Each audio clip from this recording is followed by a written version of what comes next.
My guest today started singing as a boy in South Bend, Indiana. He began the serious study of music at the University of Illinois with the help of the late William Miller and a young pianist named Julie Jordan, who later became his wife and continues to be his musical collaborator. In 1994, he won the Metropolitan Opera National Council auditions, making his Met debut the following year. He sung on major opera stages around the world and with some of the world's leading orchestras, but is equally at home in musical theater. He's also professor of voice at the University of Illinois. I am very pleased to welcome to Illinois Pioneers one of today's most sought-after baritones, Nathan Gunn.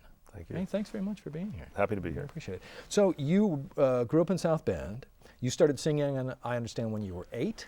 Yeah, I was a kid. You know, I was always in, and this is how it happens with most people that end up singing. They're in choirs.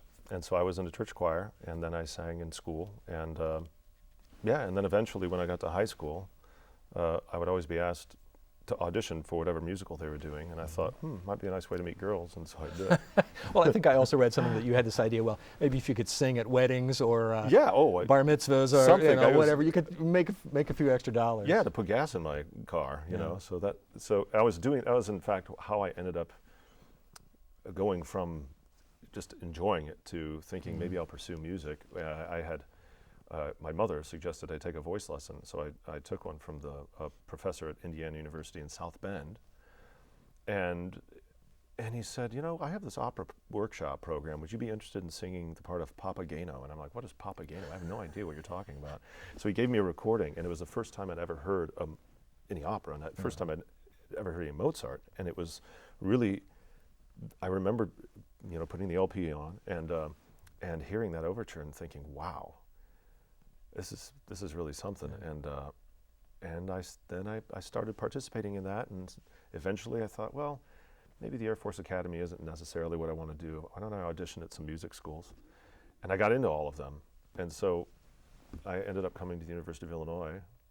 Because, in part, I think because your dad and grandfather? Yeah, totally. Yeah, and I have relatives here, so I thought it was a safe place to come. So I have to go back for a step. You were thinking about going into the Air Force? Mm-hmm. Really? Yeah, that was. It's also not that uncommon. A lot of my colleagues, you know, you end up in, musicians tend to be musicians, you know, instrumentalists because they start at a very early age and they really love it. Singers don't really know if they have a voice until, you know, men particularly, our voices mature around the age of 35, right? Mm-hmm. So you don't really know if it's something that you can do until later, so we're slow in that process. So I was, a student, athlete, and a lot of guys I know, that some of them say, yeah, military is something they've been thinking about, or a lot of them think about the priesthood or other things like that. It's a really weird, and then they become singers. I think it's really great, and one of those great turns of fate, that the first opera that you heard was Magic Flute, and that then now as a grown-up professional performer, one of the parts that you've really become identified with is Papageno, the bird catcher from Magic Flute. Yes, that's right. It fits. It's one of those characters also that you can sing throughout your career. You know, there are some that you can't because you get a little bit too long in the tooth. You know, and but Papageno you can sing it when you're a kid and you can sing it when you're a grandfather. For me right now, the production I do frequently at the Met has been an interesting experience because one, people really love it. It's a magical production. But because of the internet, it was the first simulcast that we did in English, and they let kids in, you know, and they could leave and go to the bathroom and come back or whatever. It got on YouTube, and I have parents coming up to me saying they take them to see the same production with a different person playing Papageno because I'm not available. And they're like, you know, that wasn't Papageno. It's like Santa Claus or something. It's bizarre. So yeah, that's a really interesting thing. But I love it, and having 5 children too, I kind of know a little bit about what Papageno's frame of mind is. You know. So in addition to being interested in singing when you were young for fun, I know that you were involved in a lot of athletics. You did martial arts, you did boxing, you played football, a lot of real guy stuff. Yeah. Does all of that, and I know that now you still certainly spend time trying to stay in shape. Yeah. Did all of that physical conditioning and physical activity do something to give you a foundation that the singing then gets built on? Absolutely. And the other thing that, not just singing but acting, and when I came to Illinois, what I focused on primarily was art song. John Wussman, a professor emeritus, an accompanist, he wanted to perform all of Franz Schubert's songs. And when you say all of his songs, I'm talking 600 and some. There's a lot of them, right? So I spent my undergrad singing upwards of well over, what do you say, 150 songs and 300 some performances of all those songs or more. And that put it nicely, it worked well in trying in the mental part of how to act, because you're standing there singing in German and you really have to have a story going on in your head, or the people in the audience will completely zone out. But the physical side of it, I've always been extremely helped by all the martial arts I did and all the athletics, because I know how to move, and often people don't. And the third thing is that singing is a physical activity. And like any other physical activity, it's one of these where it's, I like to call it a coordination of movement. You try to find a healthy way to use your voice so you don't hurt yourself. And because I had really good coaches, I could tell when a teacher was saying something that made no sense. And so a lot of people don't, they'll say, okay, you need to put the sound over here more. And I'm thinking, how can I put sound over there? It doesn't make sense. I need to find somebody else who can teach me actually what's happening in here and in here, so that I can And that's, well. I think it's interesting, because I'm sure that a lot of people don't understand how physically demanding singing is. Oh, yeah. It is a very physically demanding thing. It's hard work, and to me that's always one of the tip-offs if somebody is lip syncing. You can look at them and you say, well, they're not working. Mm-hmm. So you That's can tell they're actually not really singing. Right. Yeah. No. It's very athletic. It's tough work, and you have to, because this room has a certain acoustic. The Met has a certain acoustic. Lyric opera does too. Different recital hall. Everything outside. You can't rely on your ears to decide whether or not you're singing healthily. You have to pay attention to how your body's working, and that's sort of the trick.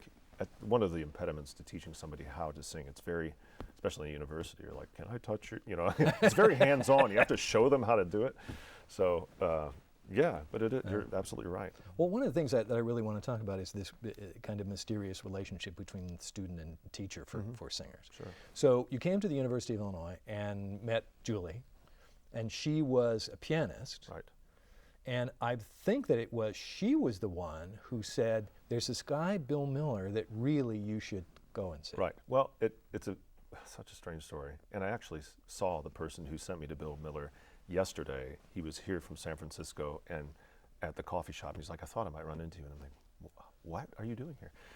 A man named Leroy Crum. Leroy Crum grew up near Champaign, and he studied voice with William Miller. And it turns out that Leroy Crum was the church choir director of the church my wife grew up in Palo Alto, California. So when I started dating her, I went out to meet her family, and she's like, you should talk to Leroy about, he's a really good singer, and he conducts a choir, and I listened to, he's a really good singer. And I said, who should I study with? And he's like, well, if you want to learn production, how to actually sing, study with Bill Miller, professor emeritus, lives in Muhammad. So I said, okay.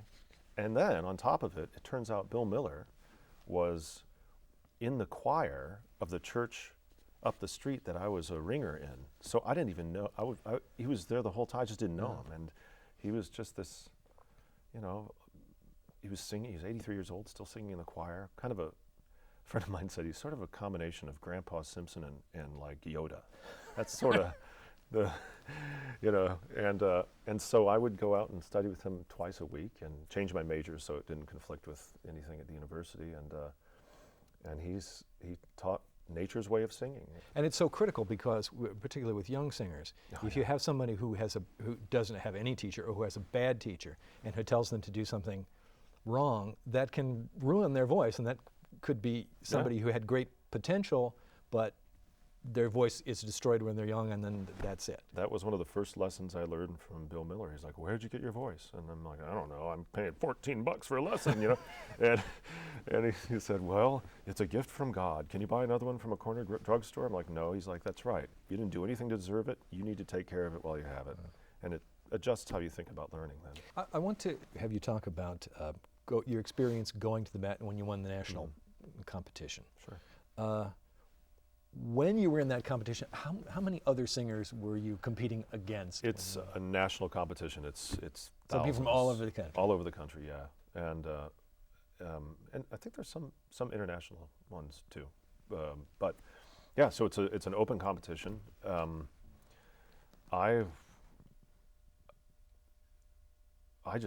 I wasn't really it's interesting. When I was singing art song, I was thinking mostly, maybe that's just what I want to do. Maybe the Met's not my thing. But I did the competition and I won, and that was really great. It was terrifying too. I mean, it was, I'd never been to the Met before, and you're like, oh, and, broadcast and with the Met Orchestra. Yeah. It was a competition with everybody who entered, and then then they asked me to be in their young artist program after that, and that was I didn't decide to do so immediately. I actually took a couple of months and thought about whether or not I really wanted to do this, and I've kind of been going that way my whole life.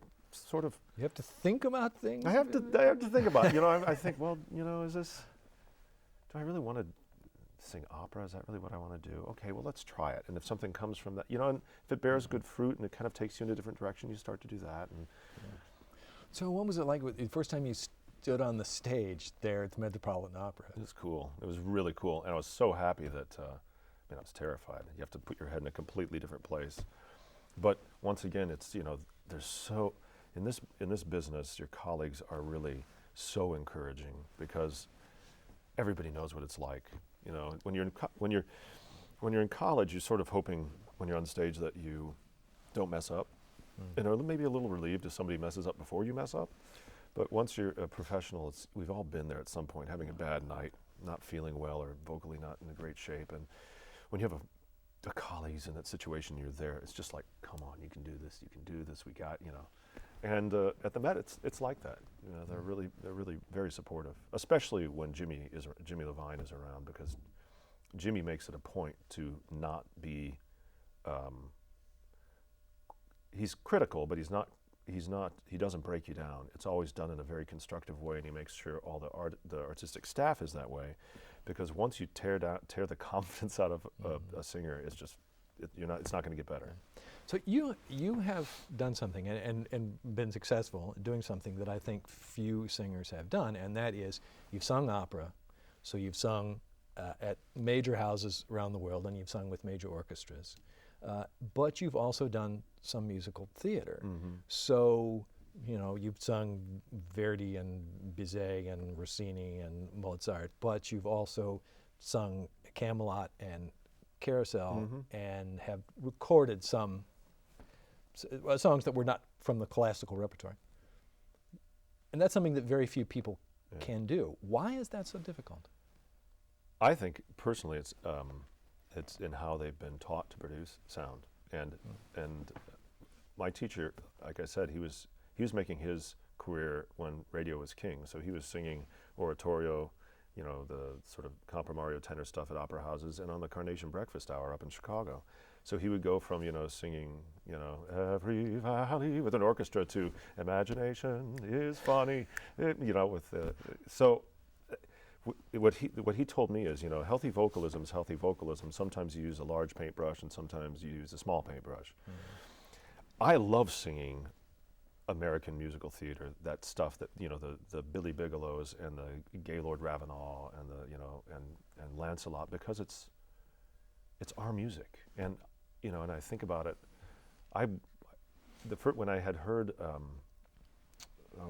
student brought in "This Nearly Was Mine," da, da, da, da, da, da, from South Pacific. I thought, I hadn't heard that since I was a boy. And I remember my mother playing that recording in the house, and it brought back so many memories. So, you have to be able to, like I said, use sort of a small palette and a large palette. And I think some people they kind of get stuck in that. And this can happen in the opera world, where I need to make a large sound, and what you communicate then is I'm making a large sound. Yeah, and that's you can't sing Cole Porter that way. You can't. It just doesn't work. Even though people have done it and probably recorded it, and you and I suppose the other way is maybe some people's voices aren't big enough to do the other music. It's true. That's definitely true. But you got to pull yourself in a little bit. You got to focus on the words and what you're talking about. One of the reasons why I think Mandy Patinkin and I like each other so much and we have the show that we do together and it works so well is because I'm coming from a classical training where you can fall into the trap of thinking a lot about making it musically super accurate and vocally beautiful.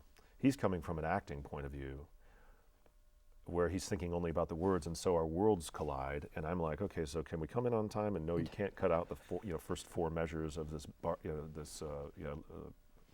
Barber song or Ives song. And yes, we should just focus more on what we're saying rather than making it pretty. I mean, it works out great that way. Well, I want to make sure we talk some about family. We did mention the fact that you met Julie, your wife, when you came to school here, and that you were there to be a singer and she was there to be a pianist. And perhaps we can also talk about the two of you working together because she has accompanied you. You have 5 kids. How in a Another reason why I have to work, by the way. Well, that's a lot of people. That's a lot of mouths to feed. A lot of shoes to buy. I got to tell you. That's you got to sing a lot to feed all those kids. How now over all these many years, and because family is really important to you, and you have this job that involves a lot of traveling and being away for extended periods of time, how do you still manage to be a dad and spend as much time with your kids as you want? Yeah. I kind of make a joke about how I think family togetherness is a little bit overemphasized in life. I'm a much better person once I come back.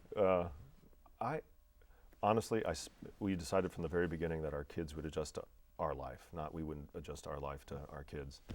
And I spend basically money traveling back and forth and lose sleep. And I just decided that's what I'm going to do. And when we can, in summer festivals particularly, I take the family with me. Or this next trip going to Vienna, I'm taking Dylan, my 13-year-old boy, because I'm just not sure. He's at that age where I'm not going to get that opportunity again, and I thought he would like to learn about Vienna and Austria and all of that.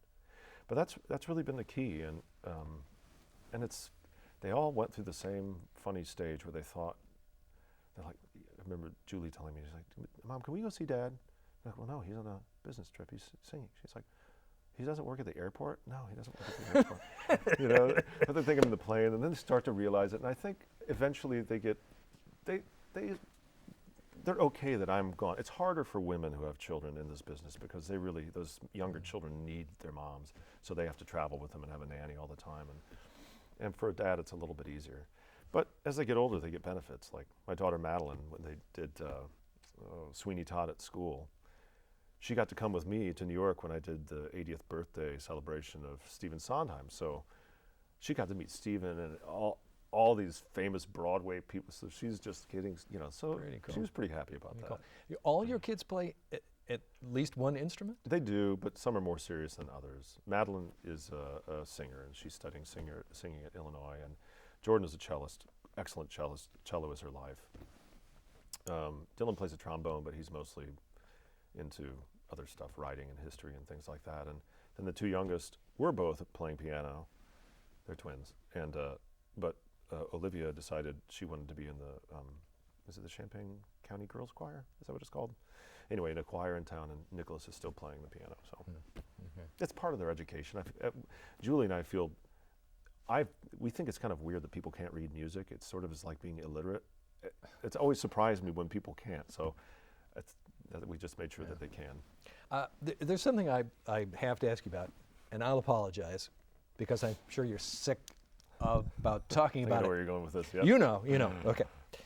That what are the things that you have done bravely that many singers would not do on stage is take your shirt off. Yeah. And in fact, we're known for doing a number of parts where you appeared without your shirt. Yeah. And I'm sure that they were swooning in the very last balcony, people with their backs up against the wall, and much note was taken of this. And I think you said, no, look, just let's see. I'm sure you got to the point where you say, can we please talk about something else? Yeah. Can we not talk about that? Having said all that, how did it happen? How did it happen? It was, it's Francesca Zambello's fault. She's now running Glimmerglass and Washington National Opera, and she's a stage director. And the first time I was at Glimmerglass in 1996 or 7, she said, okay guys, Iphigenie il Trory, that's what we're going to do, and you're going to be brought in, soaking wet from the storm, stripped and chained back to back. So if you're worried about it, go to the gym. and that was the first time anything like that ever happened. So I hit the gym with my friend Bill, and for whatever reason, people seemed to really like it. So, if I've seen the photos. Yeah, there's no question about why it is that people would not like it. You're being very humble about the whole thing. So when there was if there's an opera where, I always said it has to make sense in this. It can't be gratuitous, right? It has to make sense if there's a love scene or something like that, or the guys are bathing or whatever they might be doing. Fine, okay, and then eventually it's just like, it's going to be, if that happens, it's going to be mentioned as part of all these other shows where I've had to be stripped half naked. So luckily that stopped. Well, that it again makes me wonder about. We talked about how perhaps acting is becoming more important for people who are opera singers. Whether physical appearance also is becoming more important, and again, it may be because they're presented on YouTube and in high definition. You can go to the movies now and see a high definition opera, and you can get right up on people. Right. And I think that has made a difference. Yeah. What I would love to see, I wonder if Opera News should do this, is an article about voice types in combination with body types, because it's almost always the basses are tall and thin, the baritones look kind of like me, then the soubrettes are really small, and then the tenors are a little bit wider with thicker necks. I mean, you can tell what voice type somebody is before they open their mouth by physical appearance. But yeah, because of the filming and all of that people are trying to take better shape, take better care of themselves, stay in better shape. But it'll only go so far. Like I said, it's an athletic. You can't starve yourself and like a movie actor or a TV actor and do your job. So in a way, it's good because we actually just have to look like normal human beings. We don't have to get all skinny or something like that. Well, I want to talk about is an effort that you're involved with, the Opera Philadelphia, and this is you're involved with this American Repertory Council that has set this goal of commissioning and performing new American works. So you have this goal that what you want to try and do is one new American opera every year for 10 years, which is a tremendously ambitious goal. And we started really also in the middle of all the financial downturn. And I really applaud David Devan, who's the general manager and general director of Opera Philadelphia, for sticking with this, because we've gotten specific gifts to do this. And Philadelphia is only an hour and 20 minutes away from New York. So, and we know what happened to New York City Opera. If you want to grow an audience, you've got to do something different and better than what the Met is going to do, and to bring them there. And this was one of the things, besides chamber opera, having the American Repertoire Program and then the American Repertoire Council that I direct. What we do is it's an ambitious program. We have 3 composers in residence that we're teaching. They're young composers, and we're teaching them about opera. How do you orchestrate? What size orchestra should you use? What can some singers do, and what can't they do? Because it's not just about what your range is. Like a piano, we can't act like a piano. We actually have to sustain. In certain parts of your voice, it's harder to. It takes more time to go from this note to this note. What vowels tend to be easier to sing on? All sorts of things like that. What sort of librettist should I use? How do you create, a dramatic arc where in the middle of it you might have an aria? That's really difficult. It's a hard skill to learn. So we've noticed that schools aren't producing that. They're producing composers that basically compose in their room, and they know what instruments do what. They're not sure exactly how voices work or how to write a libretto. So we thought we would take that, we would run with that. And so that's part of it. And then, one new piece, usually a co-production with 1 or 2 other opera companies, to do a year, and so far it's been pretty successful, and we're continuing to do some pretty innovative things. Death in the Powers is one that's going to be coming up this season, which is, and we used some innovative technology that MIT came up with for us that has a whole body suit that is mic'd, and the composer is going to be able to, it's for singers, it's all live, but they'll be able to change how you sound while still making it sound, with all these different speakers, while still making it sound like it's coming directly from you instead of from being amplified. And it's going to, because this guy Powers wants to put his essence in a computer, that's the story, so he lives forever. And then we're going to do that and broadcast it with, I think, internet to 7 different places, 5 in the country and 2 overseas, to give an audience a perspective of the show that is from the performer's point of view instead of from the audience point of view. It's really cool stuff. I think we're about at the point where we're going to have to finish, and there's a lot more I would ask. I wish we could keep going, but just as a way of kind of coming around to an end, what do you think it is that for a singer, for a professional singer, really makes the difference between making it and not? Honesty. What will keep a person from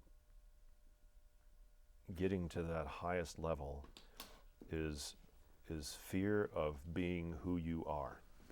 If you don't actually, if you start thinking too much about doing the right thing, it's a tricky thing, because we're taught sing the right rhythms, sing the right notes, make sure you sound Italian if you're singing in Italian, or French if you're singing in French.